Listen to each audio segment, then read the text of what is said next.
Hello बच्चों, तुम लोग पढ़ा रहे थे क्लास 12 में एमीन, और आज हम बात करते हैं इसमें basic natures of aromatic amine के बारे में। तो हेडिंग दबाओ, basic nature of aromatic amine.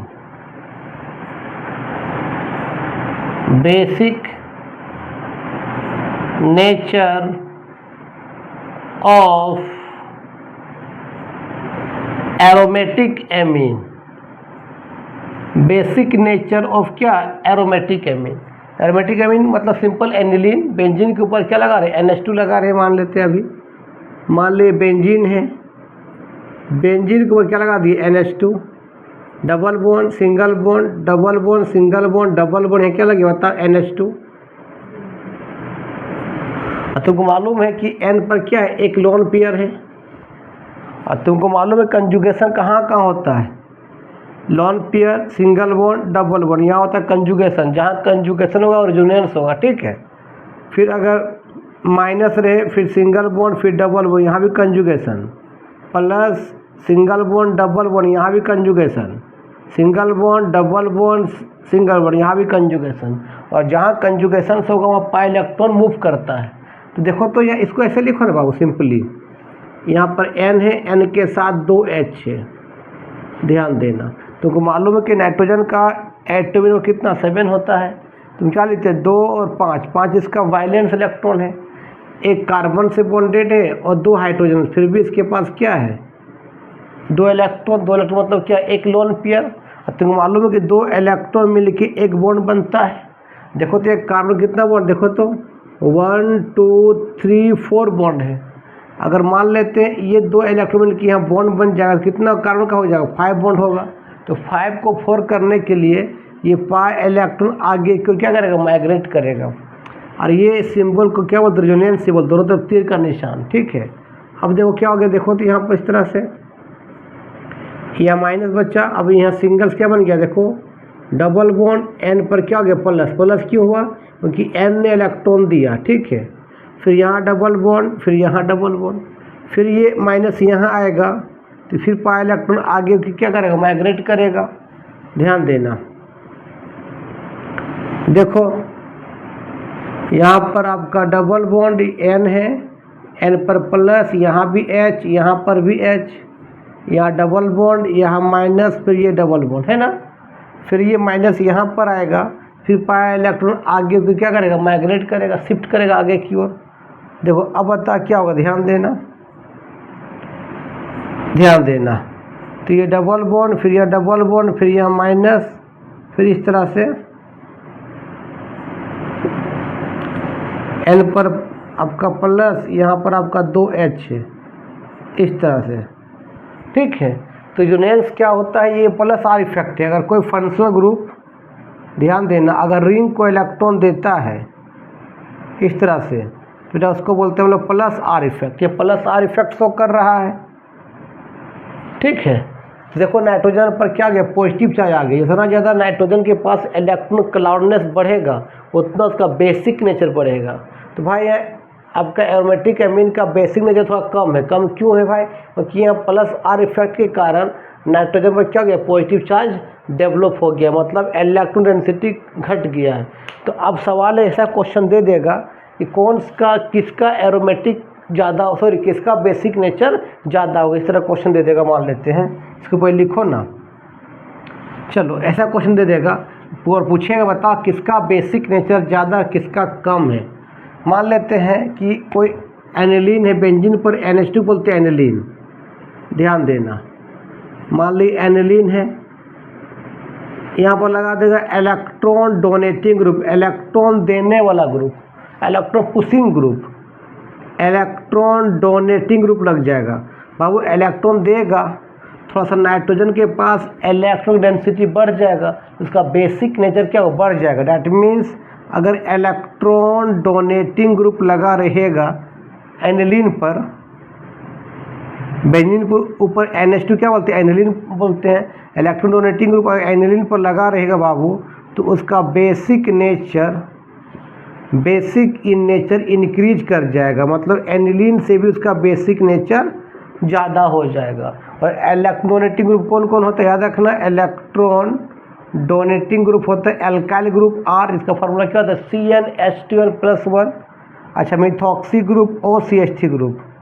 अच्छा OH भी होता है। ये सब इलेक्ट्रॉन डोनेटिंग ग्रुप होता है, इलेक्ट्रॉन देता है।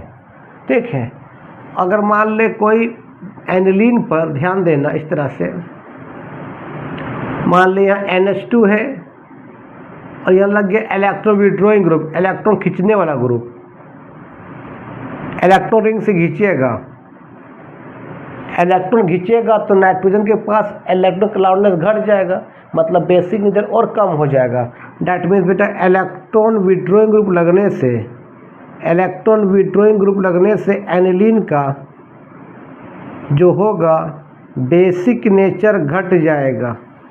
बेसिक इन नेचर क्या हो जाएगा बताओ, घट जाएगा। क्यों घटेगा कि इलेक्ट्रॉन अगर लेगा तो नाइट्रोजन के पास इलेक्ट्रॉन क्लाउडनेस क्या हो जाएगा, कम हो जाएगा ना यार। ठीक है, इसको लिखो। एक क्वेश्चन देते हैं, मान लेते सिंपल सा क्वेश्चन देते हैं एक चीज़ इस तरह से कि बताओ किसका बेसिक नेचर किसका कम है किसका ज़्यादा है। मान ले सिंपली एक इस तरह लिखे, मान ले इस तरह से क्या है, आपका NH2 है और यहाँ लगा दिए CH3, और CH3 क्या इलेक्ट्रॉन डोनेटिंग ग्रुप होता है, याद रखना। R का मतलब एल्काइल ग्रुप, फार्मूला क्या होता है CnH2n+1। अगर n का वैल्यू 1 पुट करेंगे क्या आएगा, CH3 आएगा। अच्छा एक में लिख दिया इस तरह से, सिंपली आपका एनिलीन है, इस तरह से एनिलीन है। एक में लग गया इलेक्ट्रॉन विड्रॉइंग ग्रुप, इलेक्ट्रॉन खींचने वाला ग्रुप, मान ले NO2 group. Electron withdrawing group कौन कौन होता है वो भी लिख लेना। इलेक्ट्रॉन विड्रॉइंग ग्रुप जो होता है आपका NO2 ग्रुप लग जाए, है ना, या तो CN ग्रुप लग जाए, या तो हैलोजन ग्रुप X, मतलब कौन कौन, आपका फ्लोरो, क्लोरो, ब्रोमो और आइडो, ये सब इलेक्ट्रॉन विड्रॉइंग ग्रुप, इलेक्ट्रॉन खींचने वाला ग्रुप है। बोले बताओ किसका किसका बेसिक ज़्यादा होगा। तो भाई इलेक्ट्रॉन डोनेटिंग ग्रुप लगने से क्या होता है, बेसिक नेचर बढ़ जाता है। तो मान लीजिए A है, ये आपका B है और ये क्या आपका C है। तो इलेक्ट्रॉन डोनेटिंग ग्रुप लगने से बेसिक नेचर एनिलीन से भी ज़्यादा होता है, और इलेक्ट्रॉन विड्रॉइंग ग्रुप लगने से एनिलीन से भी उसका बेसिक नेचर कम हो जाता है। डैट इसमें अगर अरेंज करोगे सबसे ज़्यादा A का होगा बेसिक नेचर, फिर B का होगा, फिर C का होगा, इस तरह से। ठीक है, लिख लो। मान लेते और क्वेश्चन और देते हैं, अब पूछते बताओ किसका बेसिक नेचर ज़्यादा है। मान लेते इस तरह, ध्यान देना, मान ले इस तरह से है, यहाँ पर NH2 है आपका, एक लगा यहाँ CH3 इलेक्ट्रॉन डोनेटिंग ग्रुप लगा हुआ है, एक यहाँ मेटा पर लगा है। ये आपका ये ऑर्थो, ये मेटा, ये पारा होता है। मान लेते हैं double single double single double, ये NH2 है और CH3 की यहाँ लग गया है मेटा पोजीशन पर, और मान ले एक लग गया है सब क्या देखो ऑर्थो पर, यहाँ पर NH2 और CH3, और सिंपली एक एनिलीन है। बोले बताओ किसका बेसिक नेचर ज़्यादा होगा, अरेंज करो किसका बेसिक ज़्यादा होगा। तो याद रखना कि यहाँ पर सिमेट्रिकल है, सब इलेक्ट्रॉन डोनेटिंग ग्रुप है। CH3 जो होता है बाबू इलेक्ट्रॉन डोनेटिंग ग्रुप होता है, इलेक्ट्रॉन डोनेटिंग ग्रुप होता है, और इलेक्ट्रॉन डोनेटिंग ग्रुप लगने से बेसिक किसमें बढ़े, क्यों कि नाइट्रोजन के पास इलेक्ट्रॉन क्लाउडनेस बढ़ जाएगा, मतलब ये लगने से बेटा बेसिक नेचर बढ़ता है, बेसिक इन नेचर बढ़ता है।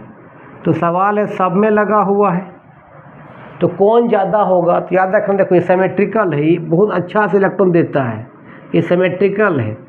ठीक है, ये मेटा पर ये भी इलेक्ट्रॉन देता है, ठीक है, और ये भी देता है, ठीक है। लेकिन याद रखना बाबू ऑर्थो पर, एक नोट याद रखना, पहले एक चीज नोट याद रखना कि ऑर्थो पर, ऑर्थो पोजीशन पर, अगर ऑर्थो पोजीशन पर ध्यान देना बाबू, इलेक्ट्रॉन डोनेटिंग ग्रुप लगा रहे या इलेक्ट्रॉन विड्रॉइंग ग्रुप लगा रहे, उसका बेसिक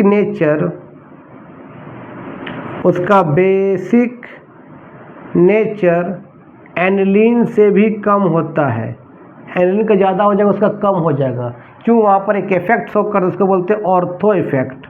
ये ऑर्थो इफेक्ट क्या होता है बताते हैं।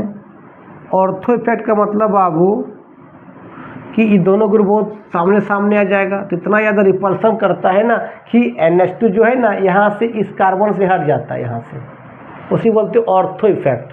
यहाँ पे दोनों ग्रुप बहुत सामने सामने है, रिपल्सन बहुत ज़्यादा होता है, स्टेरिक हिंड्रेंस बहुत ज़्यादा होता है, तो NH2 क्या होता है इस कार्बन से हट जाता है, उसी बोलते हैं ऑर्थो इफेक्ट। तो याद रखना, अगर ऑर्थो पोजीशन पर इलेक्ट्रॉन विड्रॉइंग ग्रुप या इलेक्ट्रॉन डोनेटिंग ग्रुप लगा रहे, उसका बेसिक नेचर एनिलीन से भी कम होता है। याद रखना चीज़ को। अब तुम बताओ किसका ज़्यादा होगा भाई। याद रखना, पारा सबसे ज़्यादा इलेक्ट्रॉन देता है। याद रखना, पारा पर सबसे ज़्यादा इलेक्ट्रॉन देगा, उसके बाद आपका मेटा देगा।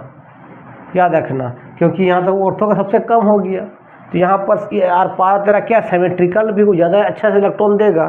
तो यहाँ पर बेसिक नेचर अगर देखा जाए, सबसे ज़्यादा मान ले इसका होगा, पारा का होगा, तब मेटा का होगा, तब किसका हो जाएगा, मान ले ये C है, D है, तो किसका हो जाएगा, D का होगा, तब किसका होगा, C का, क्योंकि वो C में क्या ऑर्थो इफेक्ट शो करेगा। सबसे ज़्यादा A का होगा, फिर B का होगा, फिर आपका D का होगा, फिर C का होगा, क्योंकि ऑर्थो पर इलेक्ट्रॉन विड्रॉइंग ग्रुप या इलेक्ट्रॉन डोनेटिंग ग्रुप लगा रहेगा, उसका बेसिक नेचर एनिलीन से भी कम होता है due to its ortho effect. लिख लो। एक क्वेश्चन और देते हैं।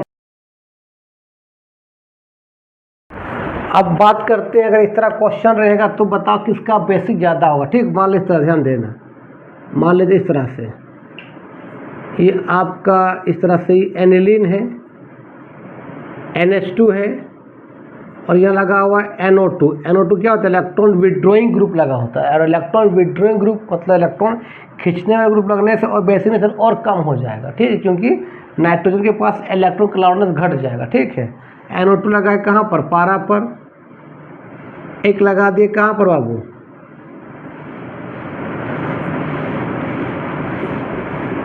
कहाँ लगा दिए, मेटा पर लगा दिए हैं, एक लगा दिए ऑर्थो पर, NH2 है यहाँ पर, और NO2 यहाँ पर है, और एक सिंपली एनिलीन है। बोले बताओ किसका बेसिक सबसे ज़्यादा होगा। जितना ज़्यादा नाइट्रोजन के पास इलेक्ट्रॉन क्लाउडनेस रहेगा उतना बेसिक ज़्यादा होगा। बाबू ये होता है इलेक्ट्रॉन खींचने वाला ग्रुप। याद रखना, तुमको मालूम है कि एक होता है -R इफेक्ट। -R इफेक्ट कौन कौन ऑपरेट होता है, याद रखना, आपका ऑर्थो और पारा पोजीशन पर -R इफेक्ट ऑपरेट होता है। कौन को ग्रुप शो करता है उसमें, आपका NO2 ग्रुप, आपका CH2 ग्रुप लगा रहे ये, और ये C डबल बॉन्ड OCH3, अगर ये सब ग्रुप लगा रहे तो इलेक्ट्रॉन क्या करता है, खींचता है रिंग से, और -R इफेक्ट। और मेटा पर बेटा याद रखना, मेटा पर हमेशा क्या होता है, -I इफेक्ट शो होता है, -R इफेक्ट शो नहीं होता है। यह -R इफेक्ट हो रहा है, इलेक्ट्रॉन खींच रहा है -R इफेक्ट से, और यहाँ खींच रहा है बेटा क्या, -I इफेक्ट से। तो याद रखना -R ज़्यादा इलेक्ट्रॉन खींचता है एज़ कम्पेयर टू -I की तुलना में। इतना ज़्यादा इलेक्ट्रॉन खींचेगा उतना उसका बेसिक क्या हो जाएगा, कम हो जाएगा। तो भाई यहाँ पर किसका बेसिक, NH2 में यहाँ पर कुछ नहीं लगा हुआ है, तो सबसे मान लीजिए A है, ये आपका B है, आपका C है, और आपका D। सबसे ज़्यादा बेसिक कौन होगा, और ऑर्थो पर इलेक्ट्रॉन विड्रॉइंग ग्रुप लगा रहे या डोनेटिंग ग्रुप लगा रहे, उसका बेसिक सबसे कम होता है, सबसे कम। तो भाई यहाँ पर सबसे ज़्यादा बेसिक किसका होगा, एनिलीन का होगा, D का होगा। और उसमें कौन कम खींचेगा, ये मेटा कम खींचेगा, ये पारा में इलेक्ट्रॉन ज़्यादा खींचेगा। जितना ज़्यादा खींचेगा उतना बेसिक कम हो जाएगा ना यार। तो आपको कौन होगा, B होगा। उसके बाद B के बाद कौन हो जाएगा बताओ, A होगा। उसके बाद कौन होगा, C का बेसिक सबसे कम होगा। ऑर्थो पर इलेक्ट्रॉन विड्रॉइंग ग्रुप या इलेक्ट्रॉन डोनेटिंग ग्रुप लगना बेसिक में सबसे उसका कम हो जाता है। लिख लो, due to it ortho effect, क्योंकि यह इतना ज़्यादा रिपल्सन होता है कि NH2 यहाँ से उठ के इधर चला जाता है, उसी बोलते हैं ऑर्थो इफेक्ट। इसको लिख लो, ठीक है। -R इफेक्ट क्या होता है, सब क्लास 11 में पढ़ा होगा। -R effect plus R effect है ना, -I प्लस है, सब पढ़ा होगा, ठीक है। तो इसको आज इतने वीडियो समाप्त करते हैं। वीडियो अच्छा लगा तो देखो और दोस्तों को फॉरवर्ड करना। तब तक के लिए बाय बाय।